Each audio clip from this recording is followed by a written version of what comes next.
आठ फेरों का आठवां वचन।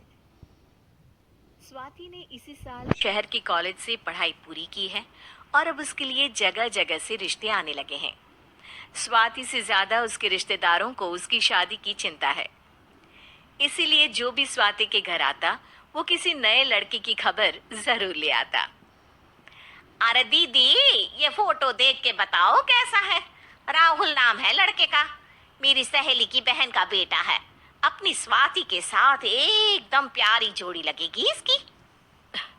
जरा दिखाना, फोटो तो बढ़िया लग रहा है। कोई गलत आदत वादत तो नहीं है ना इसे? और कमाता कितना है? अरे कोई गलत आदत नहीं है दीदी, आप कहो तो एक मीटिंग करवा देती हूँ, फिर सब कुछ फाइनल कर लेना। हाँ हाँ, ये सही कह रही हो तुम। संडे को स्वाति के पापा भी घर पे ही रहेंगे।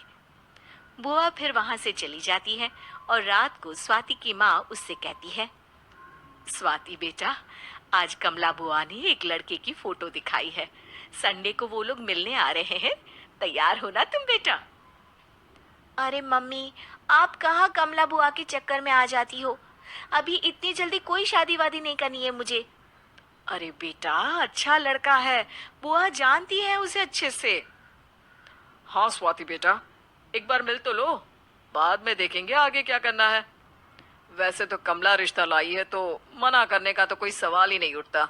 संडे की सुबह होती है और कमला बुआ राहुल और उसके मम्मी पापा को लेकर स्वाति के घर आती है। अरे आइए आइए भाभी, इसे अपना ही घर समझिए। इनसे मिलिए, ये मेरे भैया और ये मेरी भाभी हैं। नमस्ते भाभी जी, ये है हमारा लड़का राहुल, सरकारी नौकरी की तैयारी कर रहा है ये। वैसे आपकी बेटी कहाँ है? अरे स्वाति बेटा, बाहर आ जाओ। वैसे कितनी पढ़ाई की है स्वाति ने?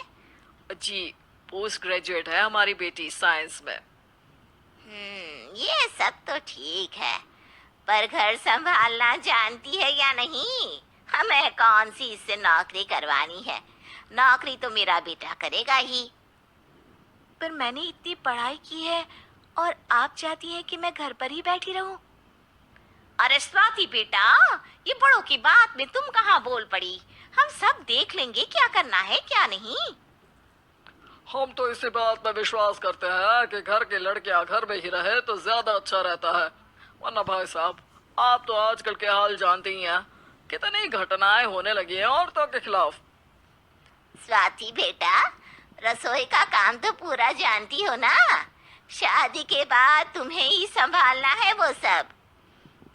अरे बहुत अच्छा खाना बनाती है ये, आप सब लोग इसकी तारीफ करते नहीं थकेंगे। लो भाई, हो गई मीटिंग, अब शादी की तारीख फाइनल कर लेते हैं, क्यों भैया? भाई, हम तो पंडित जी से चर्चा करने के बाद ही तारीख फाइनल करेंगे। सालों से हम उनकी बातें मानते हुए आ रहे हैं। लड़के वाले और कमला बुआ की बातें सुनकर स्वाति एकदम नाराज हो जाती है और उसे लगने लगता है कि शादी के बाद उसे घर पर ही बैठना पड़ेगा। लेकिन घर वालों के आगे उसकी एक नहीं चलती और उसे शादी के लिए हाँ कहना पड़ता है। शादी का दिन आ जाता है और सब मंडप में जमा होते हैं।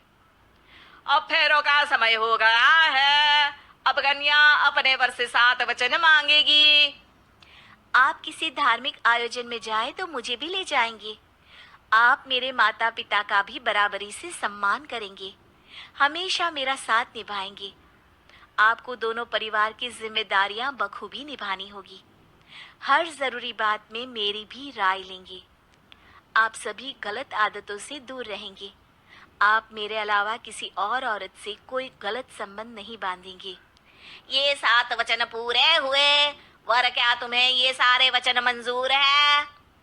जी हाँ पंडित जी, मैं सारे वचन अच्छी तरीके से निभाऊंगा। अरे वाह वाह, बढ़िया तरीके से सब काम संपन्न हो गया। तो इसी के साथ विवाह संपन्न हुआ और आज से ये दोनों पति पत्नी हुए। 1 मिनट पंडित जी, अभी एक वचन लेना बाकी है। अब कौन सा वचन है बेटा?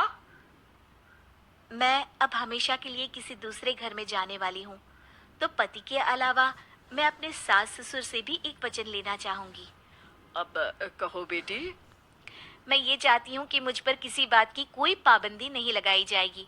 मुझे सब कुछ करने की आज़ादी होगी और मैं भी विश्वास दिलाती हूँ कि मैं एक अच्छी बहू बन के दिखाऊंगी।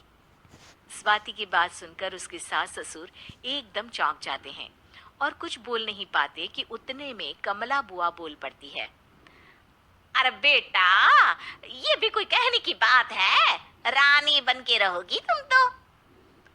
वचन देने से पहले सोच लीजिए, क्योंकि शास्त्रों में वचन ना निभाने वालों के लिए नरक से भी बदतर सजा लिखी है। स्वाति की चालाकी से वहां मौजूद सब लोग प्रभावित हो जाते हैं और लोगों में बदनामी ना हो जाए, इस कारण स्वाति के सास ससुर को उसे वचन देना पड़ता है। और कैसी अपशकुन वाली बातें कर रहे हैं आप पंडित जी? हमें मंजूर है बेटा तुम्हारी शर्त। स्वाति अपनी समझदारी से अपनी बात अपने ससुराल वालों से मनवा लेती है और खुशी खुशी राहुल से शादी कर लेती है। अब से हर शादी में मैं खुद 8 वचन दिलवाऊंगा। ओम मंगलम मंगलम मंगलम।